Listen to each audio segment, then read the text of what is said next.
নমস্কার। শ্রী অরবিন্দের সাবিত্রী পাঠ এবং আলোচনার এই অনুষ্ঠানে যারা সমবেত হয়েছেন তাদের সকলকে আন্তরিক স্বাগত এবং শুভেচ্ছা জানাচ্ছি। আমরা সাবিত্রী কবিতার বুক 2 ক্যান্টো 6 পড়ছি। বুক 2 হচ্ছে the book of the travellers of the worlds এবং ক্যান্টো 6 হচ্ছে the kingdoms and godheads of the greater life. এই যে ট্রাভেলার অফ দ্য ওয়ার্ল্ডস অর্থাৎ যিনি চেতনার সমস্ত স্তরীভূত জগৎগুলিকে একে একে অতিক্রম করছেন এবং প্রত্যেকটি জগতের অভিজ্ঞতার ভেতর দিয়ে যাচ্ছেন এবং আমাদের সেই বিষয়গুলো জানাচ্ছেন, তিনি হচ্ছেন রাজা অশ্বপতি। রাজা অশ্বপতি আমাদের যে চেতনার জগৎ সেগুলো একে একে অতিক্রম করছেন। যে জগতের মধ্যে তিনি এখন বর্তমানে রয়েছেন সেটি হচ্ছে মহত্তর প্রাণসত্তার জগৎ, গ্রেটার লাইফ। সেই মহত্তর প্রাণসত্তার জগতে যারা গড হেডস অর্থাৎ দেবতা, যারা এই মহত্তর প্রাণসত্তার জগতের এক একটি অংশের নিয়ন্ত্রক, তাদের বিষয়ে রাজা অশ্বপতি অভিজ্ঞতা লাভ করছেন। সেই অভিজ্ঞতার বিস্তারিত বর্ণনা আমরা শুনছি। আজকের পাঠ শুরু হবে পেজ নাম্বার 186, 186 পাতা থেকে, এবং লাইন রেফারেন্স হচ্ছে 473 নম্বর লাইন থেকে আজকের পাঠ শুরু হবে। আমরা ঠিক যে জায়গাটিতে রয়েছি সেখানে যেন রাজা দেখছেন যে একটা বিরাট শক্তিশালী বিজয় এবং একটা সেই রকমই শক্তিশালী পতন, অর্থাৎ বলছেন মাইটি ভিক্টরি অ মাইটি ফল। হয় একটি বিরাট শক্তিশালী বিজয় অথবা একেবারে সেই রকমই এক বিরাট শক্তিশালী পতন। তো এই যে মহত্তর প্রাণজগতের দেবতাবৃন্দ, তাদের মধ্যে কেউ কেউ বা কখনো কখনো একটা বিরাট শক্তিশালী বিজয়ের ভেতর দিয়ে এগোচ্ছেন, অথবা কখনো তারা একটা ওই একই রকম শক্তিশালী পতনের মধ্যে দিয়ে যেন নেমে যাচ্ছেন। অতএব এই দু ধরনের শক্তি তাদের ভেতর দিয়ে কাজ করছে। The dual energy they have justified. বলছেন যে এই যে দু ধরনের এনার্জি, দু ধরনের শক্তি তারা লাভ করেছেন, তার ভেতর দিয়ে হয় স্বর্গে একটি রাজাসন, মানে একেবারে উচ্চতম আসন, অথবা একটা গভীরতম প্রদেশে তাদের পড়ে যাওয়া। সেই গভীরতম প্রদেশটা কি? সেটি হচ্ছে মিথ্যা, সেটি হচ্ছে অন্ধকার, সেটি হচ্ছে জড়ত্বের একটা জায়গা। যাই হোক না কেন, they have justified the dual energy. এই যে শক্তি, সেই শক্তি হচ্ছে, এই দু রকমের শক্তি মহত্তর প্রাণসত্তার জগতের ক্রিয়াশীল শক্তি। এখানে ডুয়াল এই শব্দটির অর্থ হচ্ছে এর ভেতরে দু রকমের ব্যাপারই আছে, ভালো মন্দ, সুন্দর অসুন্দর, সত্য মিথ্যা, এই সমস্ত মিলিয়ে রয়েছে। কিন্তু যাই তাদের পছন্দের হোক না কেন, তারা কিন্তু এই ডুয়াল এনার্জিকে জাস্টিফাই করছেন। তারা marked their souls with her tremendous seal. সিলটা কি? একটা চিহ্ন। কোনো রাজা বা কোনো শাসক তিনি যখন তার কোনো একটি আদেশ নামা প্রচার করেন, তখন তার উপরে সেই রাজা বা সেই শাসকের একটা মোহর থাকে। একটা মোহরাঙ্কিত কাগজে বা মোহরাঙ্কিত ধাতু অথবা পাথরের একটা প্লেটের উপরে তারা লিখে দেন। তো এই যে তাদের মধ্যে দিয়ে যে কাজটি ঘটছে, সেই কাজটি আসলে কি না, সেটি হচ্ছে ওই অন্তরের যে শক্তি তার পরিপ্রকাশ। এখানে বললেন mark the souls with her tremendous seal, অর্থাৎ ওই tremendous seal is of the creatrix of this world. এই জগতের যিনি সৃষ্টিকর্ত্রী তার সিল।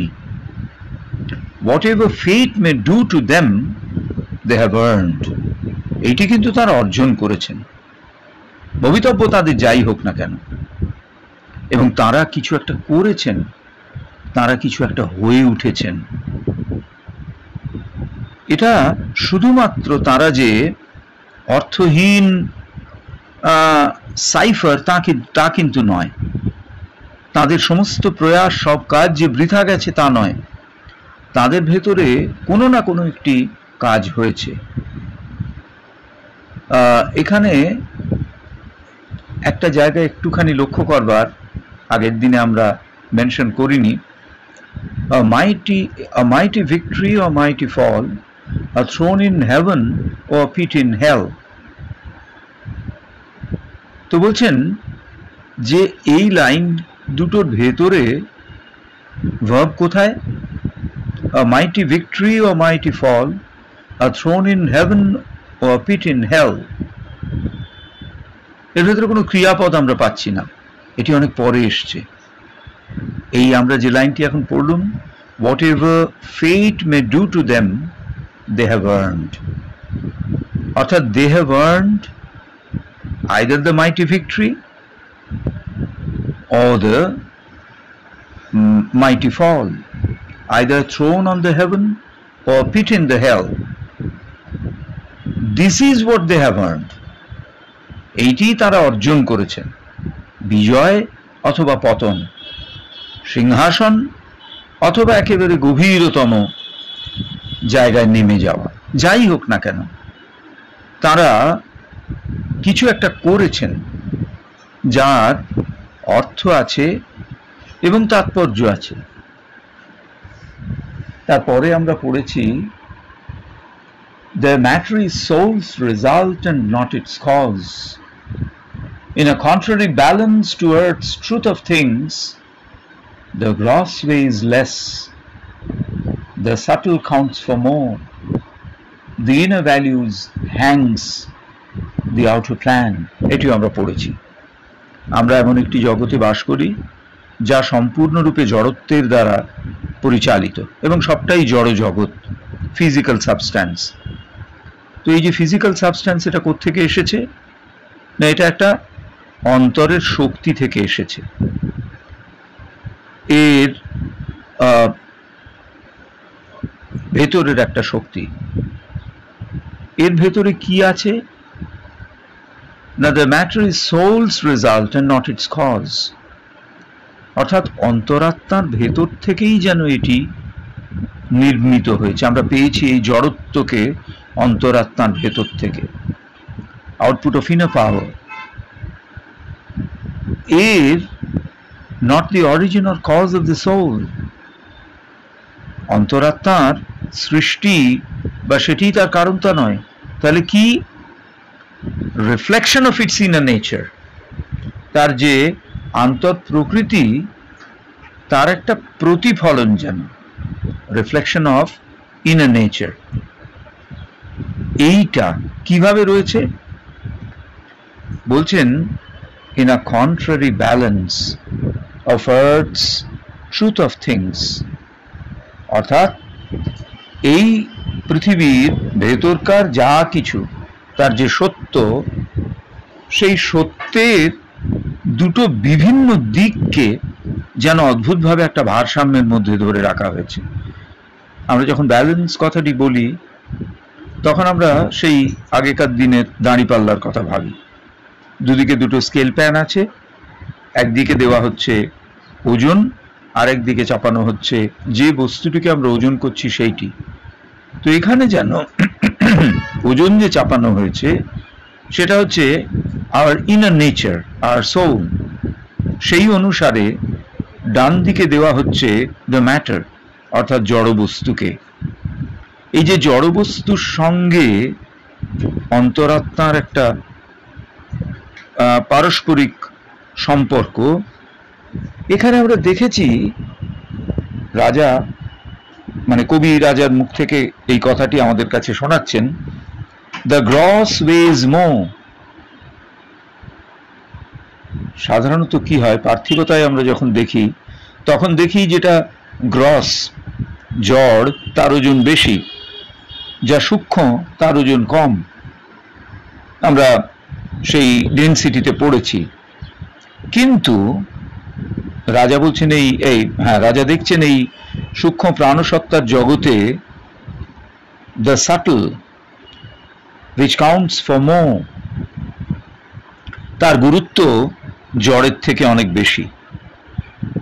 দি আউটার প্ল্যান, অর্থাৎ বাইরের যে পরিকল্পনা যেভাবে প্রতিভাত হচ্ছে, সেইটি হচ্ছে বাইরের দিকের আভাস। সেটি নির্ভর করছে কিসের ওপরে? ইনার ভ্যালিউজ, আন্তর্বোধের ওপরে। আমাদের পার্থিবতার ভেতরে এটি ঠিক সেভাবে সত্যি নয়। এরপর শুরু হচ্ছে আজকের পাঠ। As quivers with the thought of the expressive word, as yearns the act with the passion of the soul, the world's apparent sensible design looks vibrant back to some interior mind. একেবারে এমন নয় যে কিছুই তাদের হাতে নেই। তাদের কোনো কাজই not in vain, ব্যর্থ হয়ে যায়নি। কোনো কাজই তাদের ব্যর্থ হয়ে যায়নি। তার কোনো না কোনো ফল রয়েছে। অর্থাৎ ওই যে একেবারে বিজয় এর কথা না ভেবে একেবারে পতনের ভেতরে তারা যে রইলেন, তার মানে সবকিছু যে শেষ হয়ে গেল তা নয়। তো whatever fate may do to them, they have earned. অর্থাৎ যা কিছু সেটাই যেন তাদের অর্জন। সেটা ভিক্টরি হতে পারে, সেটা ফল হতে পারে, সেটা থ্রোন হতে পারে, সেটা পিঠ হতে পারে। whatever it is, they have done something, কিছু একটা করেছেন। এদের প্রত্যেকের মধ্যে একটা তাৎপর্য আছে, যাই ঘটুক না কেন। এই জায়গাটা বিশেষ গুরুত্বপূর্ণ। তো ঠিক এই জায়গাটা আমরা গতদিন শেষ করেছিলাম। রাজা দেখছেন যে এই যে কি বলে godheads of the greater life, সেখানে যেটাই ঘটুক না কেন তার ভেতরে একটা তাৎপর্য রয়েছে। হ্যাঁ, তারপরের সেন্টেন্সটাও পড়েছিলাম গত দিনে। ওই পরের সেন্টেন্সটাতেই শেষ করেছি, সরি। এটা হচ্ছে পেজ নম্বর 186 আর সেন্টেন্স নম্বর 472 সেই পর্যন্ত আমাদের পড়া হয়েছিল। অর্থাৎ এর পরের সেন্টেন্সটা, their matter is soul's result and not its cause।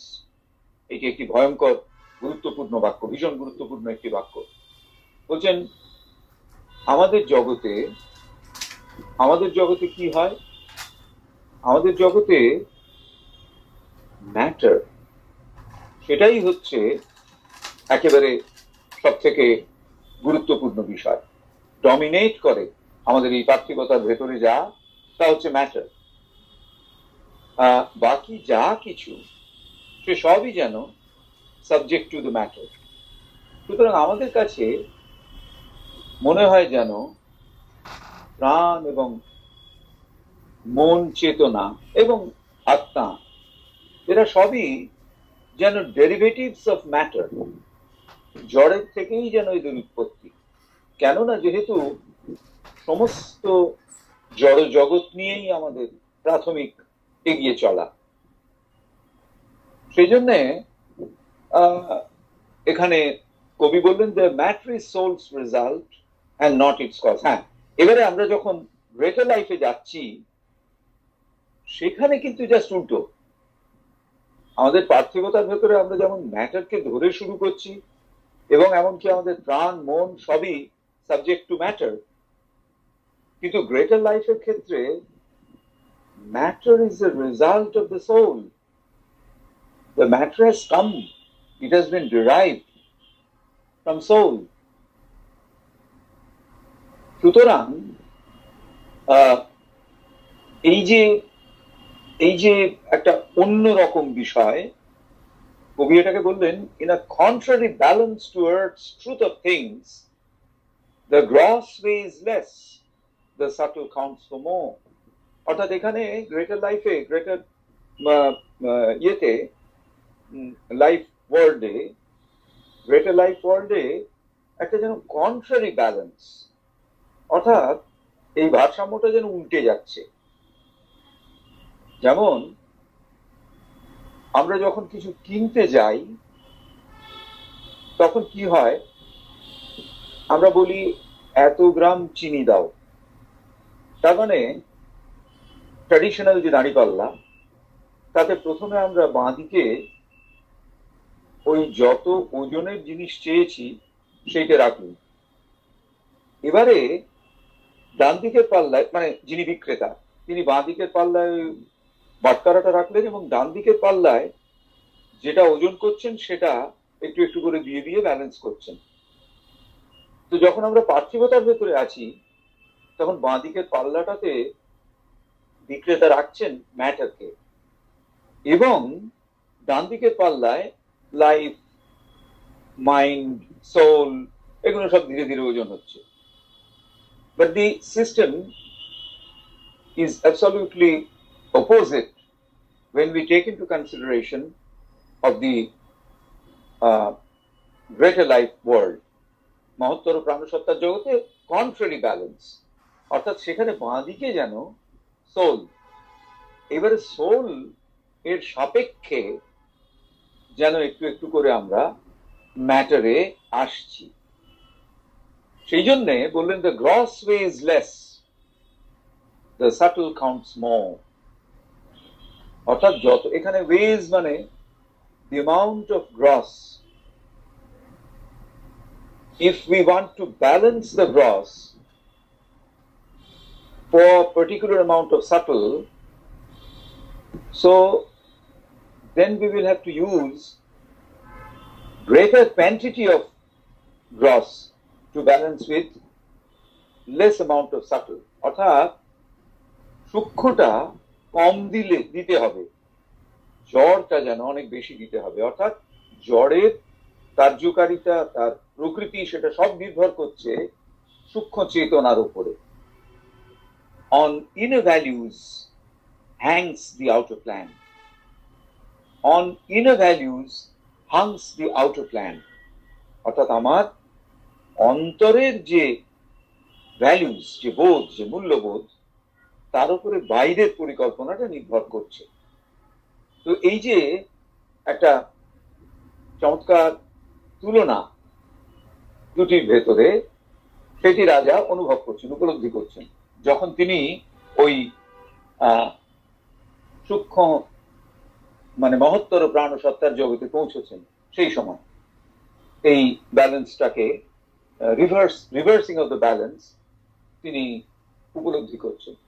ঠিক এইখান থেকে আমাদের আজকের পাঠ শুরু হবে। As quivers with the thought expressive, as quivers with the thought, page নাম্বারটা কত? এটা হচ্ছে 186। As quivers with the thought the expressive world, as yearns the act with the passion of the soul, this world's apparent sensible design looks vibrant back to some interior might. এই যে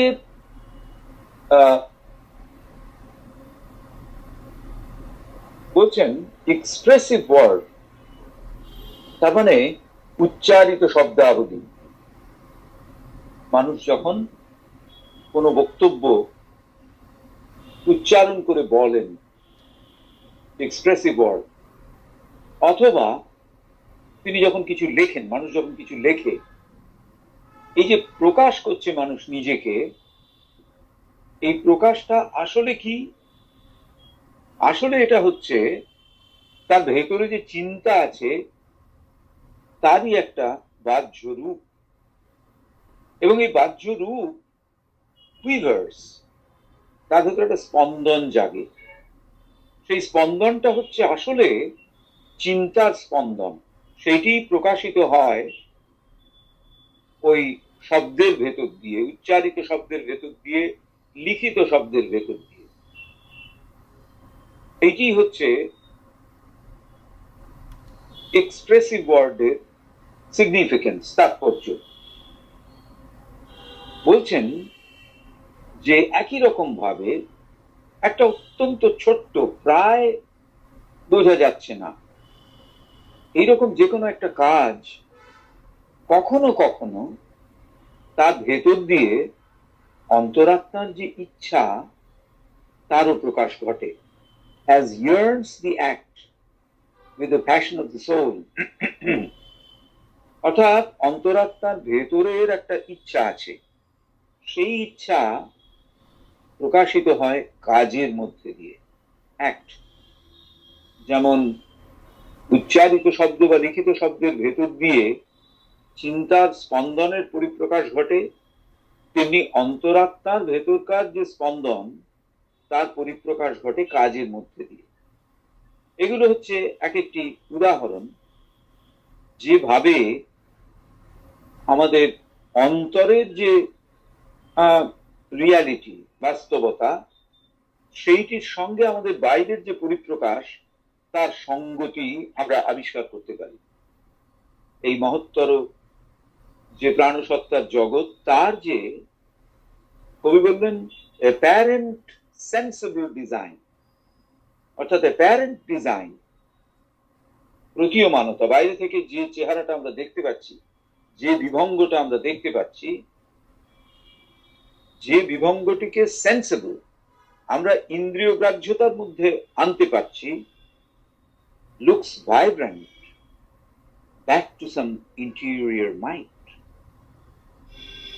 মানে সেটি আসলে reflect করছে এবং স্পন্দিত হচ্ছে কিসের সাহায্যে? উইথ সাম ইন্টেরিয়র মাইন্ড, একটা অন্তরের শক্তির সাহায্যে, একটা ইনার ফোর্স, সেইটা যেন is vibrating, and the apparent perceptible design is nothing but the reflection and vibration of some inner interior mind. তো রাজা এইটিও দেখছেন, অর্থাৎ যা কিছু ভেতরে স্পন্দিত হচ্ছে সেটাই বাইরে আসছে, কখনো উচ্চারিত শব্দ, কখনো লিখিত শব্দের ভেতর দিয়ে, কখনো বা কাজের মধ্যে দিয়ে। A mind not limited by external sense gave figures to the spirit's imponderables. The world's impacts without channels registered and turned into the body's concrete thrill, the vivid walkings of a bodiless force, ours here subliminal, that act unseen, or in ambush, crouch, waiting behind the wall, came out in front, uncovering their face.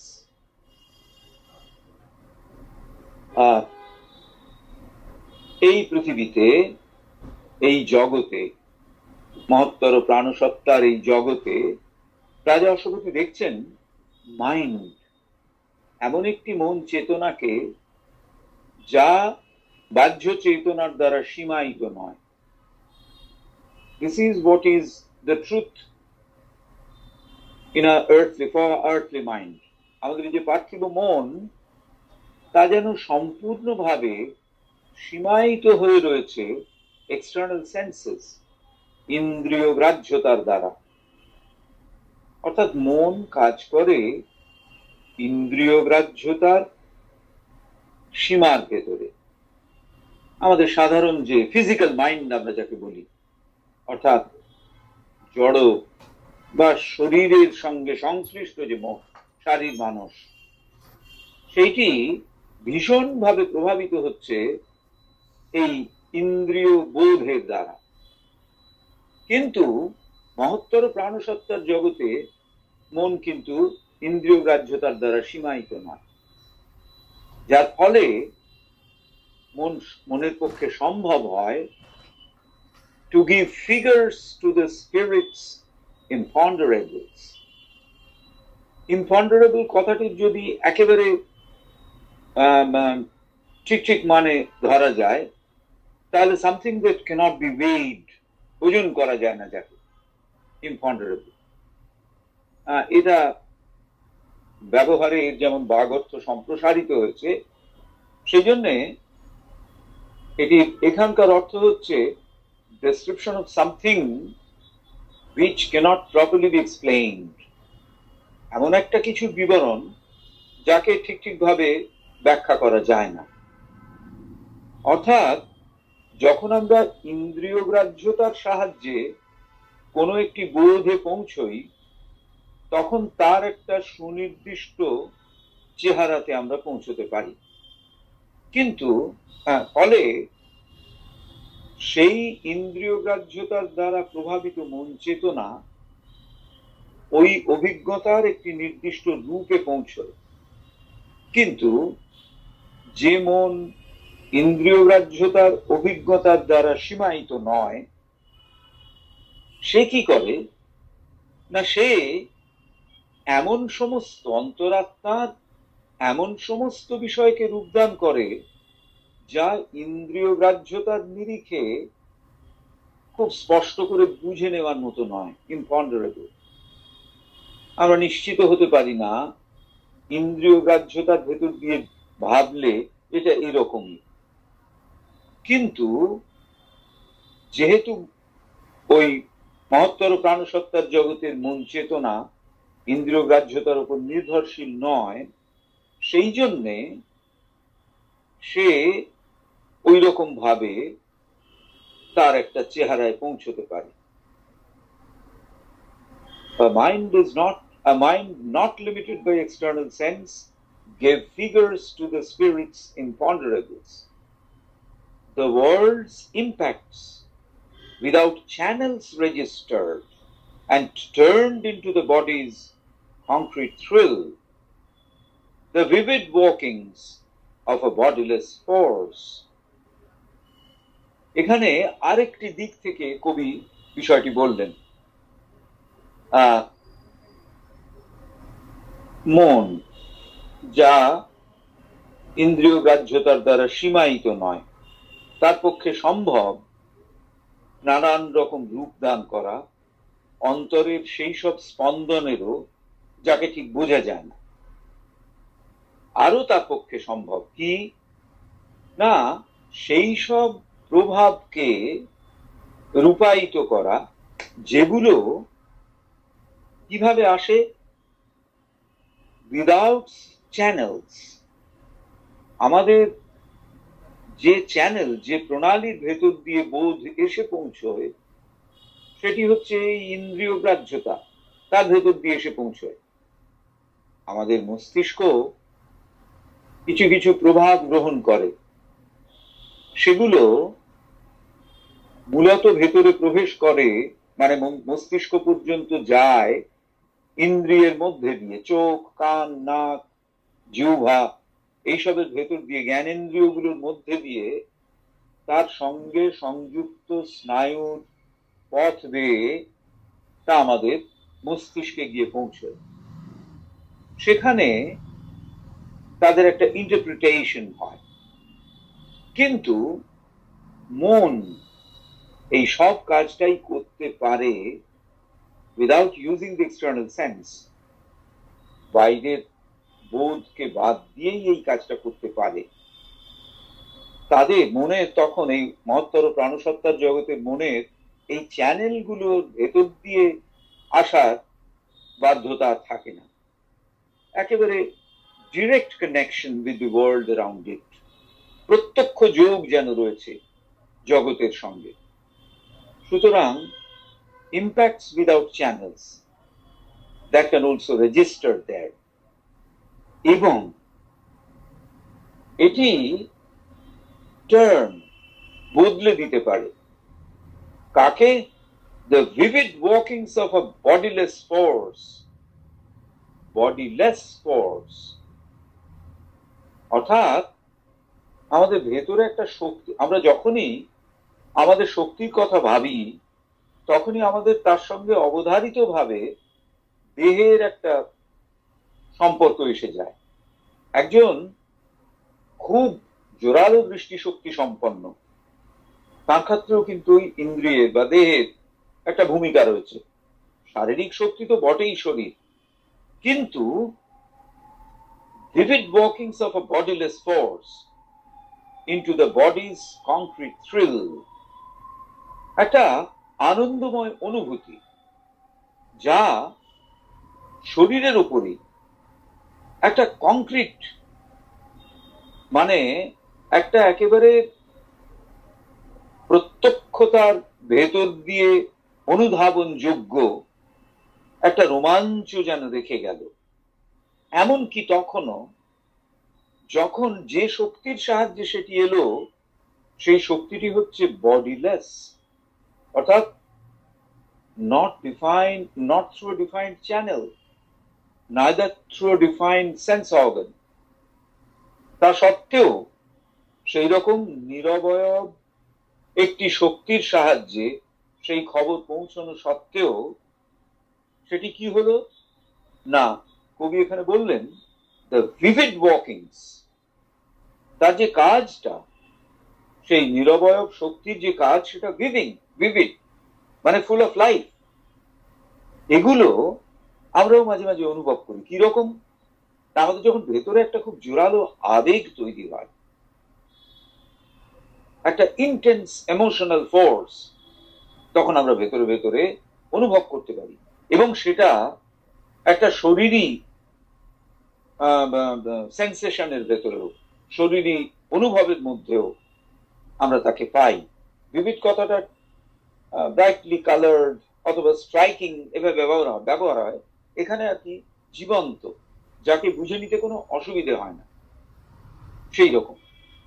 অর্থাৎ এরকম একটা শক্তি বা এইরকমই একটা শক্তির খুব জোরালো গুরুত্বপূর্ণ ভূমিকা রাজা যেন ওই মহত্তর প্রাণসত্তার জগতে দেখতে পাচ্ছে। Powers here subliminal that act unseen.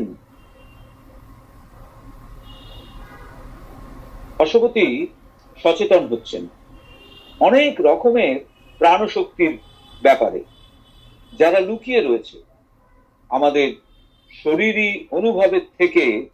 শরীরী অনুভবের ভেতর যাদের উপস্থিতি নেই, কেন না তারা হচ্ছে সাবলিমিনাল, অর্থাৎ বিলো দ্য থ্রেশহোল্ড, থ্রেশহোল্ড, আমাদের চেতনার চৌকাঠের নিচে, চেতনারও নিচে যারা রয়েছে সেখান থেকে তারা আমাদের প্রভাবিত করছে, কিন্তু খুব রেয়ারলি আমরা তাদের সেই প্রভাব উপলব্ধি করতে পারি। কেন না তারা অলক্ষ্যে কাজ করে, act unseen. Awe in ambush, crouch, waiting behind the wall, came out in front uncovering their face. অথবা কিরকম না, ক্রাউচ ইন অ্যাম্বুশ, অর্থাৎ যেরকম শিকারী একেবারে আমরা যাকে বলি ওত পেতে রয়েছে, সেই রকম ভাবে যেন বসে আছে, হাঁটু টাটু মুড়ে বসে আছে, নিজেকে শিকারের থেকে আড়াল করে রেখে অপেক্ষা করছে কখন একেবারে কাছাকাছি শিকার এসে যাবে। যেই খুব কাছাকাছি এসে গেল সঙ্গে সঙ্গে সে একটা খুব দ্রুত লাফ দিয়ে তার ওই লুকোনো জায়গা থেকে বেরিয়ে শিকারকে ধরে ফেলল। তো এই যে ঘটনাটা ঘটছে, এটা কারা ঘটাচ্ছে না? পাওয়ার্স, সেই সব প্রাণসত্তার শক্তি যারা remain hidden in the subliminal levels of our consciousness and waiting for the chance to come, তো সুযোগ আসার জন্য। অশ্বপতি দেখলেন এদের। কি দেখলেন? ওয়েটিং বিহাইন্ড দ্য ওয়াল, অর্থাৎ তারা যেন পাঁচিলের আড়ালে লুকিয়ে রয়েছে। এই পাঁচিল হচ্ছে যেন একটা ব্যবধান, অন্তরাল তৈরি করেছে, যেটা আড়াল করে রাখছে the subtle worlds from a outer consciousness, বাইরের চেতনা এবং সূক্ষ্ম জগতের মাঝখানে সে যেন একটা অন্তরালের মতো দাঁড়িয়ে আছে।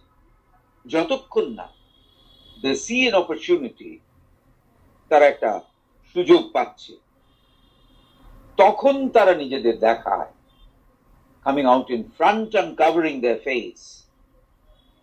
তারা যেন সামনে চলে আসে নিজেদের মুখাবয়ব উন্মুক্ত করে, কারণ তখন জানে এবার আমাদের সরাসরি কাজ করার সময়। The occult grew their overt, the obvious kept a covered turn and shouldered the unknown. The unseen was felt and jostled visible shapes. ওই জগতে, মহত্তর প্রাণসত্তার জগতে অশ্বপতি দেখছেন যে যেটা লুকোনো, অকাল্ট, সেসব কিছু যেন বেরিয়ে আসছে, একেবারে খোলামেলা জায়গাতে বেরিয়ে আসছে, and is becoming overt, মানে অকাল্ট লুকায়িত, ওভার্ট প্রকাশিত, সামনে চলে আসছে, ক্লিয়ারলি ভিজিবল। এবং যেটা হচ্ছে অবধারিত,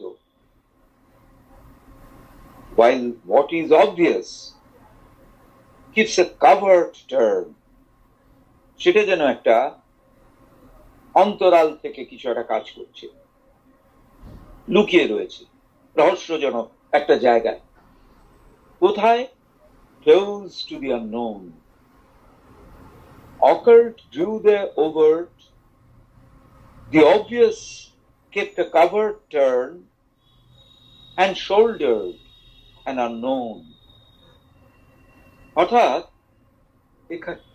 এখানে কবি যেন দুটো শব্দের contrast, overt and কাভার্ট।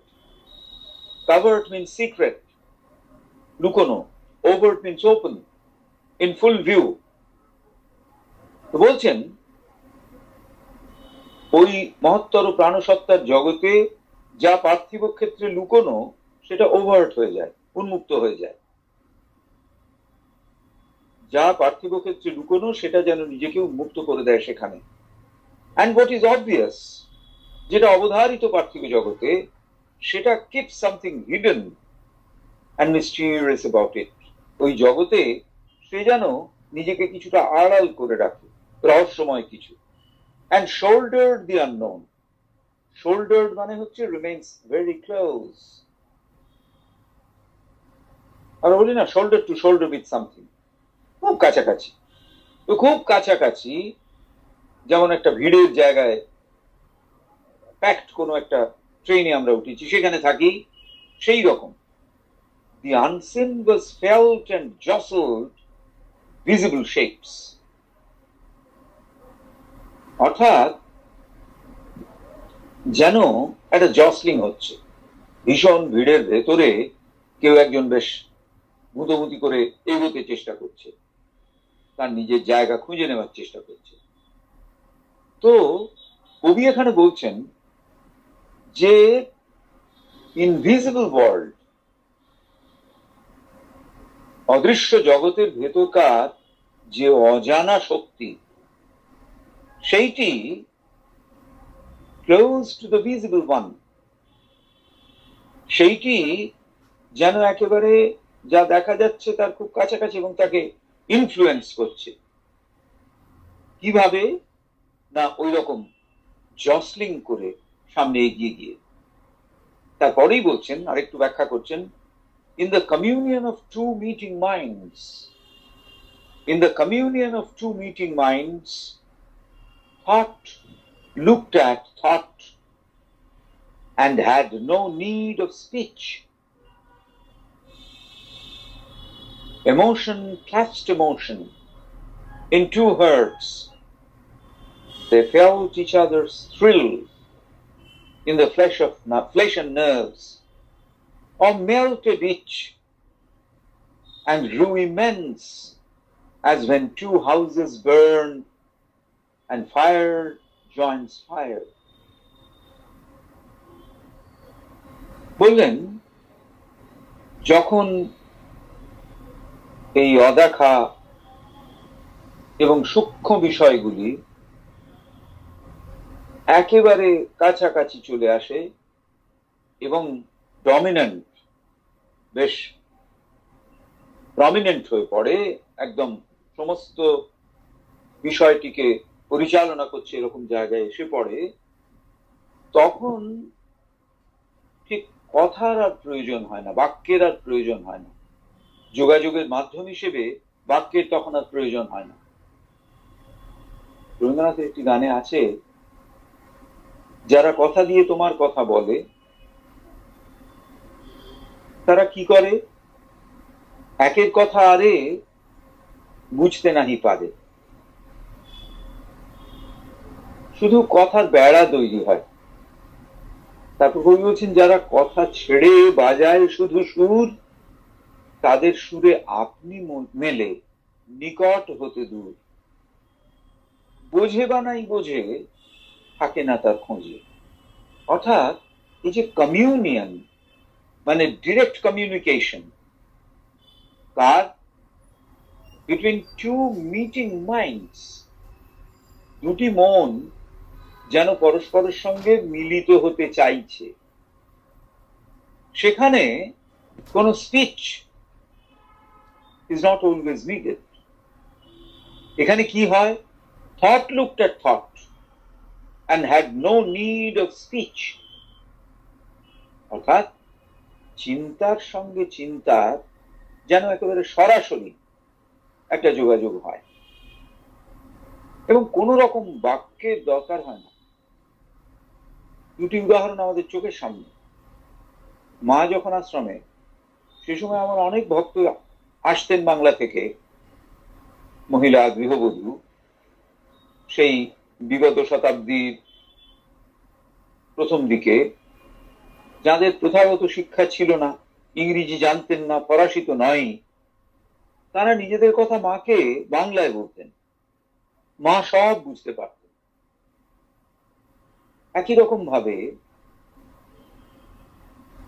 শ্রীশ্রীমা Sarada Devi, তিনিও সিস্টার নিবেদিতা এবং আরো যে সমস্ত পাশ্চাত্য ভক্ত ছিলেন, তাদের সঙ্গে তাদের সমস্ত কথাই বুঝতে পারতেন। অতএব নো নিড অফ স্পিচ। আবার আরেকটি উদাহরণ মনে পড়ে, যখন শ্রী অরবিন্দ এবং মা নিজেদের ভেতরে ইন কমিউনিকেশন, যখন কমিউনিয়নে রয়েছেন, তখনও কিন্তু উচ্চারিত বাক্যের বিশেষ ভূমিকা থাকতো না। যেটা যার হচ্ছে আরেকজন ঠিক বুঝে যেতেন। হ্যাঁ, সেই রকম বলছেন যে এরকম একটা কমিউনিয়ন চলে, চিন্তার সঙ্গে চিন্তা, emotion clasp emotion in two hearts, দুটি হৃদয়ের ভেতরকার যে আবেগ, সেটা যেন পরস্পর বুঝতে পারতেন। They felt each other's thrill in the flesh and nerves. ওই মহত্তর প্রাণসত্তার জগতে একে অপরের যে থ্রিল, যে রোমাঞ্চকর অভিজ্ঞতা, তা একেবারে ফ্লেশ এন্ড নার্ভস, শরীরী চেতনার ভেতরে অনুভব করতেন এবং আরো গভীর ভাবে, যাতে এই যে অস্তিত্ব যারা বিইংস, তারা যেন একে অপরের সঙ্গে বলে মিশে যেত, মেল্ট, যাতে তাদের ভেতরকার আবেগ আরো জোরালো হয়ে উঠত।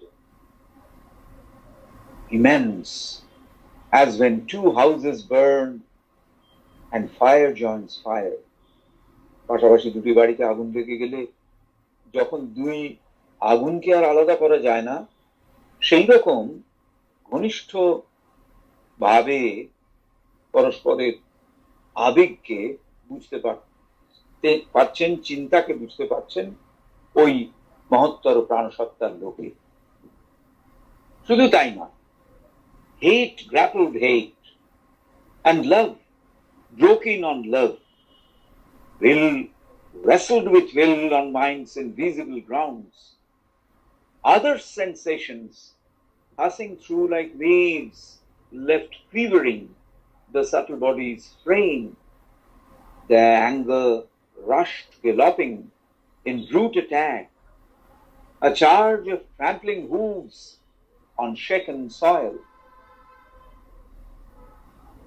এই যে একটা সুখকর পারস্পরিক বিনিময়ের কথা একটু আগেই আমরা পড়লুম, চিন্তা, আবেগ, এসবের এর একটা ভায়োলেন্ট টার্ন হতে পারে, একটা খুব জোরালো, একটা ভীষণ ভায়োলেন্ট একটা, মানে একটা নেগেটিভ কিছু এরকম হতে পারে। কিরকম? ঘৃণা, তা যেন ঘৃণাকে একেবারে জড়িয়ে ধরছে। হ্যাট্রেড, গ্র্যাপলিং উইথ হ্যাট্রেড, এরা যেন দুজনকে জড়িয়ে ধরেছে এবং ঠিক যেরকম ভাবে কুস্তিতে হয় সেরকম যেন একে অপরের উপরে প্রভুত্ব নেবার চেষ্টা করছে। একই রকম ভাবে love broke on love, similarly will wrestled with will. এসবও উইদাউট কন্ট্যাক্টে হতে পারে, উইদাউট স্পিচে তো বটেই। একটা সরাসরি যোগাযোগ আছে, ডিরেক্ট কমিউনিয়ন, যা খুব নীরবে ঘটে যেতে পারে। প্রত্যেকে স্ট্রাইভিং টু প্রিভেইল, সংগ্রাম করে যাচ্ছে। কিসের জন্যে? নিজের অবস্থিতিকে নিশ্চিত করবার জন্য। কোথায়? অন মাইন্ডস ইনভিজিবল গ্রাউন্ড, মনের যে অদৃশ্য ভিত্তি তার উপরে নিজেদের প্রতিষ্ঠিত করবার জন্য সবাই যেন একটা সংগ্রামে রয়েছে। This can even happen with sensations. Sensation, ইন্দ্রিয় বোধ, সেখানেও এটি হতে পারে। যদি কেউ একটা খুব জোরালো আনন্দ অথবা বেদনা অনুভব করে, সেটা কিন্তু আরেকজনের কাছে কমিউনিকেট করে দেওয়া যায়।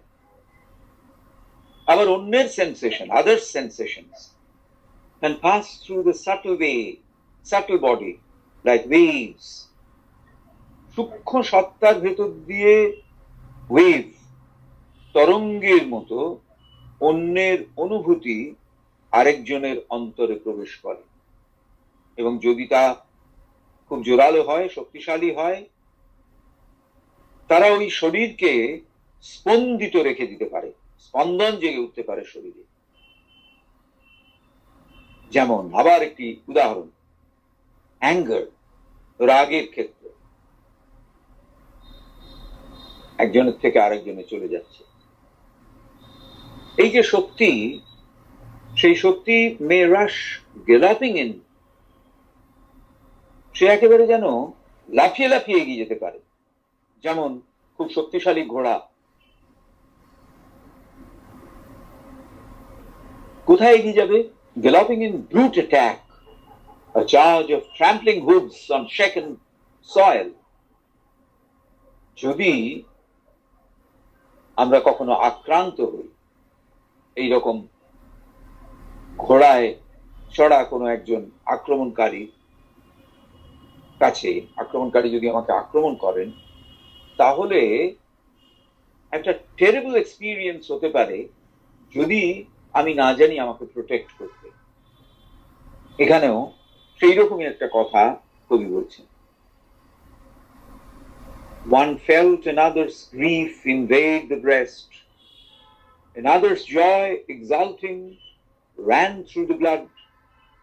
Hearts could draw close through distance, voices near, that spoke upon the shore of alien seas.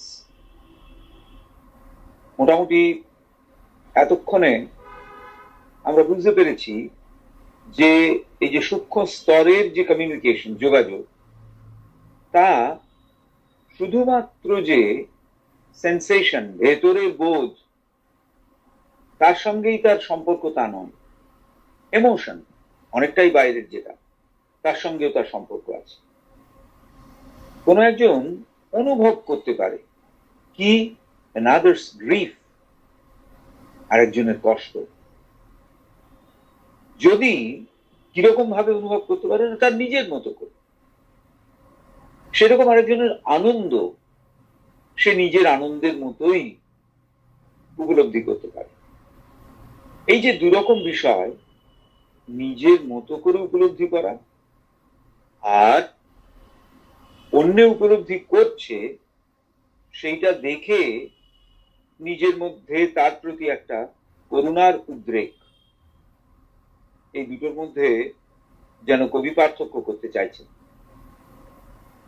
বলছেন আমরা যেমন কষ্ট শেয়ার করতে পারি, তেমনি another's joy, আরেকজনের আনন্দ আমরা স্পর্শ করতে পারি, এবং sensation of intense joy being felt by another person in our vicinity, আমাদের কাছাকাছি আরেকজনের ভেতরে যে একটা গভীর আনন্দ, সেটিও আমাদের স্পর্শ করে। কোথায়? যখন চেতনা ওই স্তরে মহত্তর প্রাণসত্তার জগতে উঠেছে। এবারে বলছেন herds could draw close through distance, voices near that spoke upon the shore of alien seas. বলছেন হৃদয় যেন বহু দূরত্ব অতিক্রম করে আরেকটি হৃদয়ের কাছাকাছি এনে দেয়। The bodies housing the herds may be widely separated, but still a communion, a closeness can be left. অর্থাৎ শরীর যার ভেতরের হৃদয়ের অবস্থান, হৃদয় মানে সেন্টার অফ ফিলিং, সেটি ওয়াইডলি সেপারেটেড, বহুদূর পার্থক্য তার ঘটে গেছে কমিউনিকেশনের নিরিখে। A closeness can be felt, সে যেন আবার নতুন করে একটা সামীপ্য অনুভব করতে থাকে, ক্লোজনেস অনুভব করতে থাকে। এবং এইটি ভয়েস, কণ্ঠস্বরের শ্রবণের মধ্যে দিয়েও আমরা পেতে পারি, যা কাছাকাছি থেকে আমরা শুনতে পাই, যদিও তারা বহু দূরে কথা বলছেন, তবু সেটি কানে আসতে পারে যখন ওই মহত্তর প্রাণচেতনার জগতে। টু ড্র নিয়ার, অর্থাৎ এখানে বললেন যে herds can draw close through distance, voices near that spoke upon the shore of alien seas. অজানা সমুদ্রের ধারে দাঁড়িয়ে কথা, সেই কথা আমরা ঠিক আমাদের অন্তরে শুনতে পাচ্ছি, যেহেতু ভেতরের একটা যোগাযোগ তৈরি হয়েছে। There beat a throb of living interchange, being felt, being even when afar, and consciousness reply to consciousness, and yet the ultimate oneness was not there. এই সমস্ত কিছু ঘটছে কেন? তাই ভেতরে এই ঘটনার যে পরিসর, তার মধ্যে a throb of living interchange, একটি স্পন্দন আছে। সেই স্পন্দন হচ্ছে কিরকম? জীবন্ত পারস্পরিকতার মধ্যে। কিরকম? যেমন হৃদস্পন্দন, যা বেশ খানিকটা দূরে থেকেও শুনতে পাওয়া যায়, এবং চেতনা সে যেন প্রত্যুত্তর দিচ্ছে আরেকটি চেতনা। এ খুব একটা অসম্ভব নয় আমাদের এই পার্থিব জগতেও, কিন্তু মহত্তর প্রাণসত্তার জগতে তারা একেবারে স্বাভাবিক, এই ঘটনাগুলো একেবারে স্বাভাবিক। শ্রী অরবিন্দ দেখাচ্ছেন যে তারা as being the normal state of things, স্বাভাবিক জগতের মতোই সেই সমস্ত কিংডমস, সেই সমস্ত রাজত্বে, তাদের রাজত্ব গ্রেটার লাইফ, মহত্তর প্রাণসত্তার জগতের রাজত্বে তারা রয়েছে। অ্যান্ড ইয়েট, যদিও the ultimate oneness was not there, এত একাত্মবোধ, কিন্তু সেই চূড়ান্ত একাত্মবোধে পৌঁছানো যায়নি। এই যে পরিপূর্ণ মিলন একে অপরের সঙ্গে, আমাদের এই খণ্ডিত অস্তিত্বের সঙ্গে সেই এক অদ্বিতীয় অস্তিত্বের যে মিলন, সেটা কিন্তু সেখানে ঘটেনি, তখনও ঘটেনি। এই যে পার্থক্য, এ সম্পর্কে এর পরের বাক্যটি পড়ে আমরা শেষ করব। There was a separateness of soul from soul. An inner wall of silence could be built. An armor of conscious might protect and shield. The being could be closed in and solitary. One could remain apart in itself alone. এই যে নীরব সামীপ্য, closeness, তার সম্ভাবনা থাকা সত্ত্বেও, এবং এই সম্ভাবনার ভেতর দিয়ে নিজেদের ভেতরে বাক্যালাপ বা যোগাযোগের সুযোগ থাকা সত্ত্বেও, কবি আমাদের যেরকম বলছেন, যেহেতু চূড়ান্ত অভিন্নতা, চূড়ান্ত একত্ব নেই, সেই জন্যে অন্তরাত্মা, যেসব অন্তরাত্মা এই সৃষ্টির মধ্যে রয়েছেন, can choose to remain in separate and different in nature. প্রকৃতিতে স্বতন্ত্র থাকতেই ভালোবাসে, স্বতন্ত্র থাকতে পারে। And it is possible for them to build an inner wall of silence.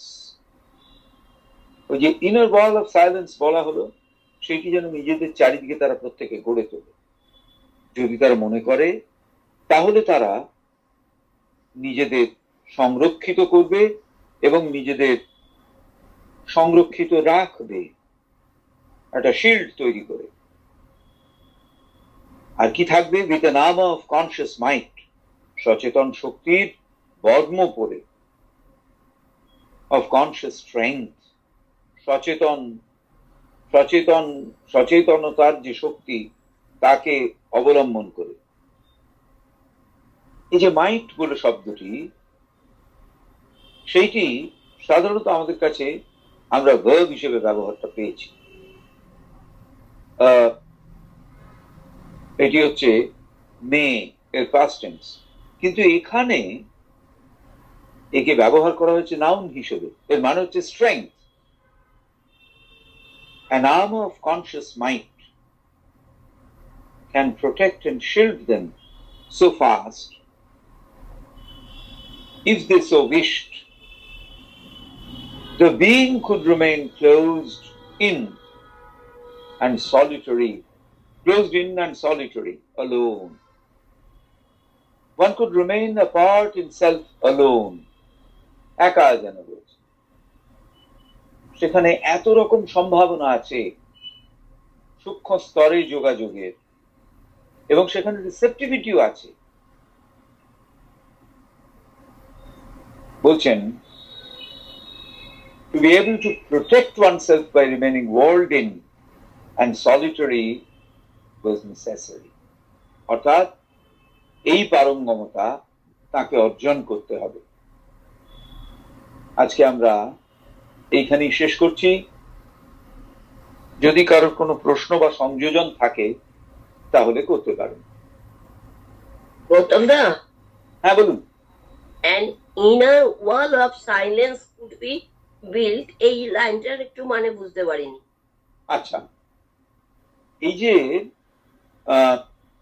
Inner wall of silence বলছেন, যে যদিও এই নীরব সামীপ্য, মানে একেবারে নীরব থেকে পরস্পরের খুব কাছাকাছি এসে যাচ্ছেন, অর্থাৎ উচ্চারিত বাক্য ব্যতি রেখেই এই যে কাছাকাছি এসে যাওয়া বা পরস্পরের সঙ্গে যোগাযোগ, কবি যাকে বলছেন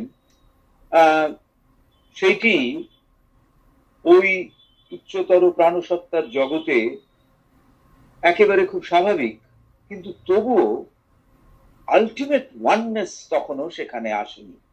অর্থাৎ সেই যে চূড়ান্ত একত্ব সেটি তখনও আসেনি।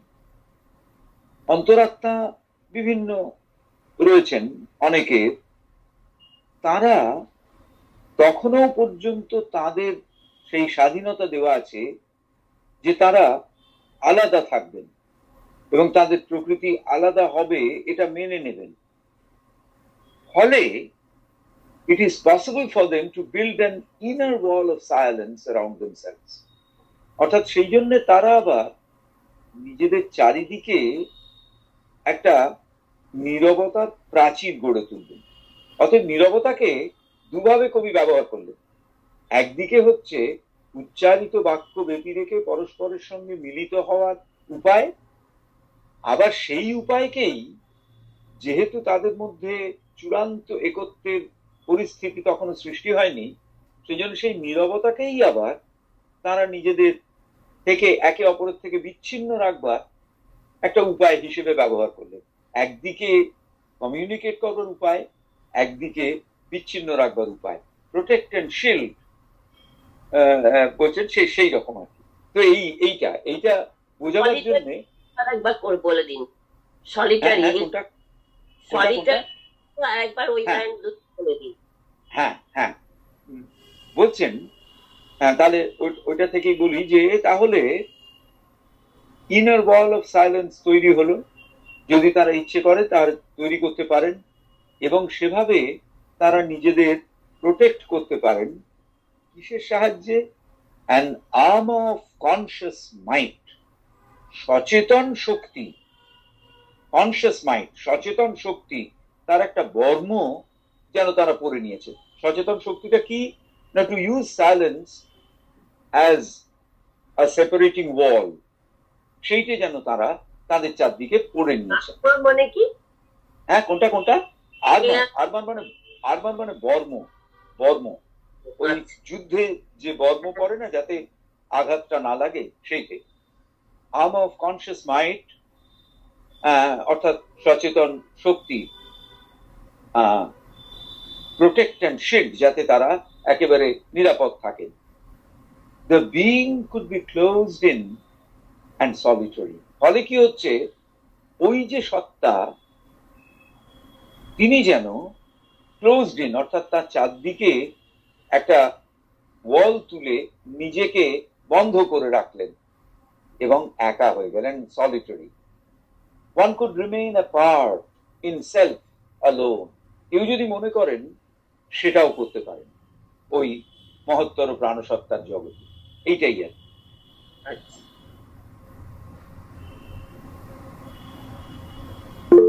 ঠিক আছে, আর আজকে তবে আমরা, আমি একটু বলি, আর কেউ কিছু না বললে আমি একটু 1 মিনিট বলি। বলুন। এই যে লাস্টে যেটা বললেন যে নিজেকে সেপারেট করে রাখছে, এটা তো একদম শ্রী অরবিন্দের জীবনেই দেখি। বাইরে ইয়ে হচ্ছে, লাউড কোনো আওয়াজ, হঠাৎ সবাই ভাবছে শ্রী অরবিন্দ কোথায় ব্যাঘাত ঘটলো, এসে জিজ্ঞেস করছে যে তো শ্রী অরবিন্দ কই, আমি তো কিছু জানি না, এরকম মানে একটা সাইলেন্সের ওয়াল কোথায় ওটা। হ্যাঁ, এটা হচ্ছে কি, এটা হচ্ছে যে পার্থিবতার মধ্যে আমাদের যে ডাইভার্সন, যেটা অর্থাৎ মনঃসংযোগ থেকে সরে যাওয়ার ব্যাপার, যেটা সেইটা থেকে তিনি নিজেকে ফ্রি রাখতে পেরেছেন। কিন্তু এখানে যেটা বলা হচ্ছে, রাজা অশ্বপতির অভিজ্ঞতা বলছেন, ওই মহত্তর প্রাণসত্তার জগতে যেমন এই সুযোগ রয়েছে যে কোনো রকমের প্রত্যক্ষ যোগাযোগের মাধ্যম ব্যতিরেকেই পরস্পরের সঙ্গে যুক্ত হওয়া, একই সঙ্গে আবার ওই সুযোগটাকেই বা ওই পারঙ্গমতাটাকেই পরস্পরের থেকে বিচ্ছিন্ন হওয়ার কাজেও লাগানো যায়, এইটা বলছে। যখন সে ওই যে ওটাকে আমরা আবরণ আগে করে আমরা পড়েছিলাম না যে দুরকম ভাবে ব্যবহার করা যায় সেইটার উদাহরণ হিসেবে একে বলবে না, যেহেতু তখনও সেখানে আলটিমেট ইউনিটি, চূড়ান্ত ঐক্য স্থাপিত হয়নি, সেই জন্য। শ্রী অরবিন্দের লেখাও যেরকম, আর আপনি কি সুন্দর বোঝেন বাবা। আমার আমি তো জীবনে বুঝতে পারবো না। আচ্ছা, এটা রেকর্ডিং পাবো? রেকর্ডিং পাবো? কয়েকবার শুনেও যদি মাথার মধ্যে। আচ্ছা, আর একটু কথা বলি যে এই যে যেটা স্পিচলেস, মানে কথাহীন, শুধু সুরেরও মধ্যে দিয়ে, যেটা ওই রবীন্দ্রনাথের ওইটার বললেন,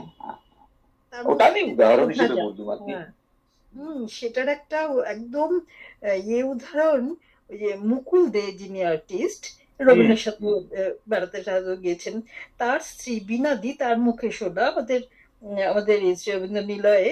তো আমাদের একটা মহিলাদের হতো, আজ থেকে অন্তত কম হলেও 25 বছর আগের কথা আমি বলছি।